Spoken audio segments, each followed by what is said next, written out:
Hey, this is Pops, July 11th. Just figured I'd do a quick little update on my LRG 423i-6002, was it? Well, this is the conversion kit that goes along with it. That's the ignition module, and of course there's the map sensor. Is it map or map? Anyway, it's ambient pressure and manifold pressure, actually. Manifold, okay, it is a map sensor. Manifold absolute. I had to go through all my little letters.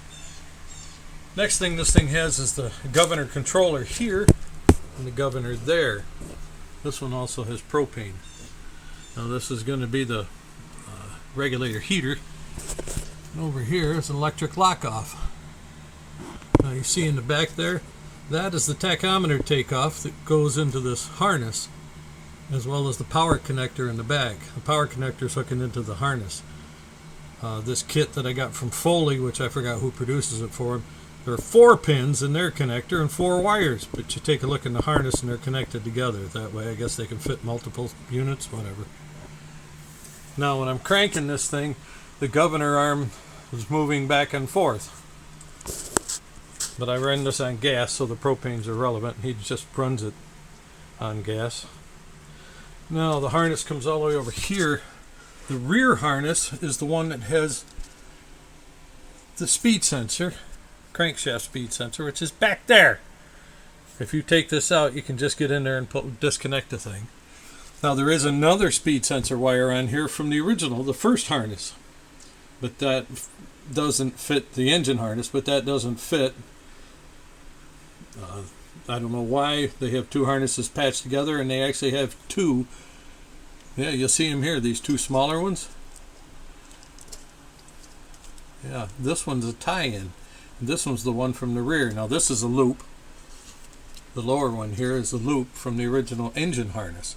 Well, they changed it so they have a direct connect with this one from the speed sensor all the way back to there. And it's not connected in this plug either. I mean, it is connected in this plug, but the other one, the original that's in the engine harness side, it's not connected, so you can't even use it. You have to tie it up out of the way. So what I did was I took the plug off and folded the wires back in. One's here and one's tucked away in here so they don't touch, because I think they use the gray line for the temperature sensor here. Then there's your connector here for the coil, which goes on the other side. It's 3 wires. The coil is center hot, and then the 2 outsides are the ones that feed back to the module, and then the module does the on and off on the return side, then I guess you'd say negative. This wire harness was 2.5 inches too short for the coil, but it came out all the way over here, so you peel the tape back and pull it out the slot in that little loom, the smaller loom, bring it out right at the end of the larger loom, and you got a perfect length. Snaps right on, and this can come over here and get out of the way. Otherwise it's too tight, and this comes up over and is doggone close to your cam pulley or sprocket, whatever you want to call it.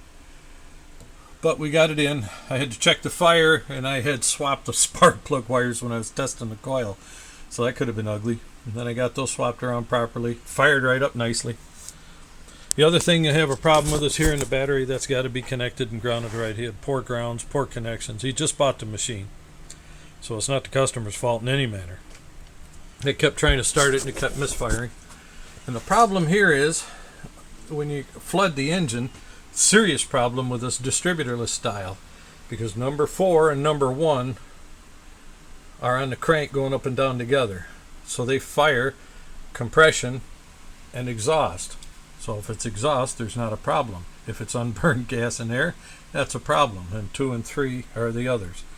You can take what I have for a coil tester. I have a horn button and a condenser, and you can hook up with power going into the center of the coil and then connect to either side and run that button up and down, and you can make that sucker spark just like it's connected to the engine. So that's a good test for that. Anyway, I figured I'd cover that and go through here. This has plenty of gas in the oil. That's going to be our next headache.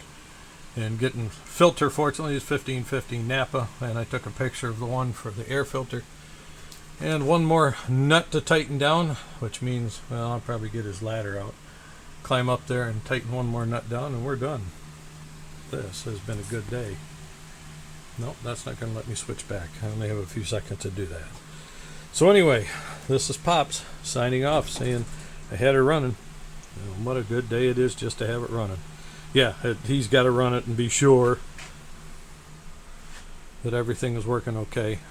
But I don't know how to run these things. Haven't run them in years and don't want to do it in here.